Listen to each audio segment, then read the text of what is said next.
এলাকার তো লোক এই করলে তো আপনার লোকের অভাব হবে না। সপ্তাহে একবার না 30 মিনিট কাটে কুটে মিনিমাম 20 মিনিট করে তাও হলো 5-6টা তো হবেই। 5-6টা মানে 5-6 দিন যাওয়া, এক সপ্তাহ।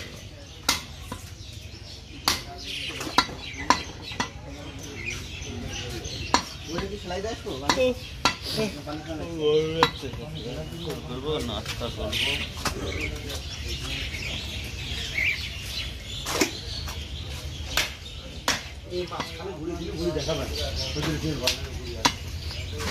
ও রাস্তার মধ্যে যে লাভ বেশি বড় ভাই পড়ে আছে, রাস্তার মধ্যে লাভ বেশি ভাই পড়ে আছে।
আমাদের